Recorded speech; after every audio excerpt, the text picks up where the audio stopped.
Coba bayangkan sejenak, Anda lagi menyusuri jalanan Kekaisaran Romawi di abad pertama. Suasananya gelap, penuh ancaman, dan benar-benar berbahaya buat orang-orang Kristen mula-mula yang harus berjuang setiap hari cuma untuk bertahan hidup. Nah, di tengah tekanan dan penganiayaan yang begitu hebat, gimana mungkin mereka bisa menemukan sukacita yang sejati? Dalam penjelasan hari ini, kita akan membongkar rahasia itu lewat analisis teologis yang mendalam dari surat 1 Petrus. Tahu nggak? Ada sebuah observasi yang sangat tajam dari teolog Helmut Thielicke.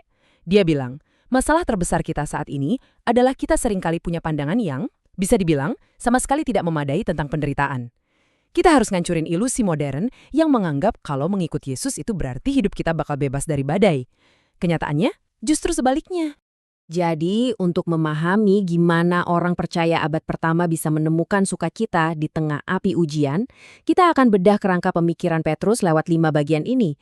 Ditolak dunia, diterima Allah, aman di tengah badai, pemurnian iman melalui api, misteri yang dicemburui malaikat, dan kesimpulan serta panggilan aksi.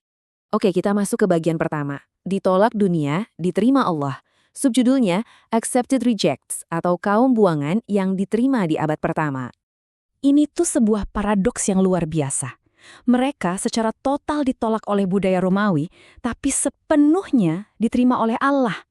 Gagasan yang Petrus sampaikan ini sangat radikal. Penderitaan itu bukanlah tanda absennya Allah. Maksud saya, justru nyala api penderitaan itulah panggung utamanya. Tempat di mana sukacita yang tak tergoncangkan sedang ditempa secara langsung. Lanjut ke bagian 2. Aman di tengah badai. Keamanan dalam kekuatan Allah dari ayat 5 dan 6. Nah, coba perhatikan pilihan kata Petrus di sini. Dia pakai kata Yunani phrouramenos. Ini bukan kata sembarangan loh. Ini istilah militer kelas berat untuk garnisun tentara yang lagi menjaga sebuah benteng. Petrus mau meyakinkan mereka kalau Allah sendirilah yang menjadi garnisun berjaga-jaga tepat di sekeliling mereka. Ini mengilustrasikan dengan sangat cemerlang apa yang teolog Roger Pascoe sebut sebagai konsep keamanan ganda. Keamanannya itu berlapis. Di satu sisi, warisan kekal Anda dijaga aman di surga. Sementara di sisi lain, Anda yang ada di bumi ini dipelihara secara dahsyat oleh kuasa Allah setiap hari. Dan yang menarik adalah, entah kita melihat ini lewat kacamata kedaulatan teologi reform, seperti yang ditegaskan para tokohnya, atau lewat ketegangan sudah tetapi belum dalam teologi dispensasi, kesimpulannya tetap persis sama. Pemeliharaan kita itu mutlak bergantung penuh pada Allah, bukan pada kekuatan kita sendiri. Pikirkanlah seperti ini. Bayangkan panci masak kuno zaman Romawi.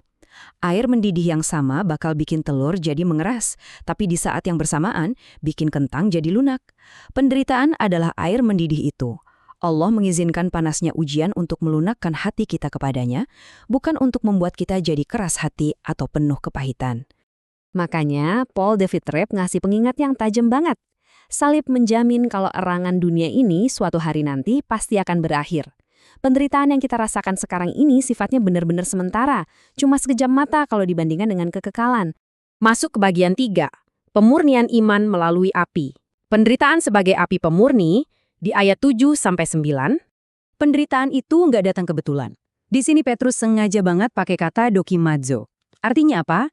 Ini adalah pengujian untuk membuktikan kemurnian dan nilai iman Anda, sekaligus membakar habis kotoran dosa. Allah sama sekali nggak pakai peirazo, yaitu ujian yang tujuannya untuk menghancurkan atau meremukan Anda. Seperti yang sering dicatat oleh para teolog ternama, kuasa sejarah yang tak terbantahkan dari kebangkitan Kristus itulah yang memberikan tujuan nyata pada penderitaan kita saat ini. Kekristenan tanpa kebangkitan? Ya, bukanlah kekristenan sama sekali. Tanpa kubur yang kosong, semua penderitaan ini nggak ada maknanya. Kita sampai di bagian 4, misteri yang dicemburui malaikat.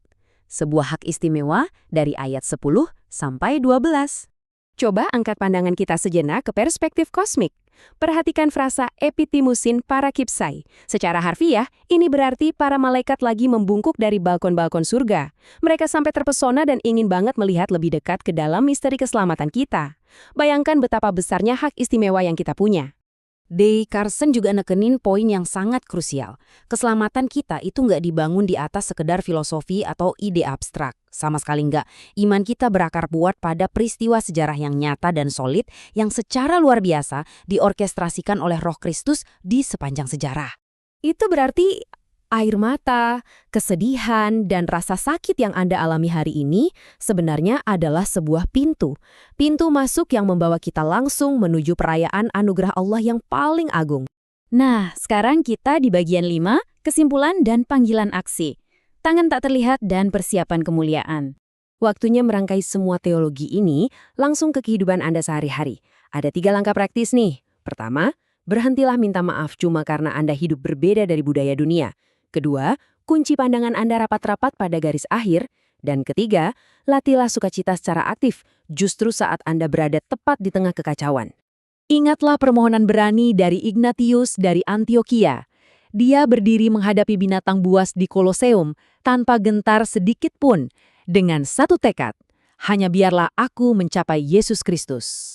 Mengingat bahwa tangan-tangan terlihat yang sama, yang mengosongkan kubur Kristus adalah tangan yang saat ini sedang menjaga hidup Anda, pertanyaannya adalah, apakah Anda akan menyia-nyiakan penderitaan Anda, ataukah Anda akan membiarkannya menempa sebuah sukacita yang tidak tergoncangkan demi kemuliaannya?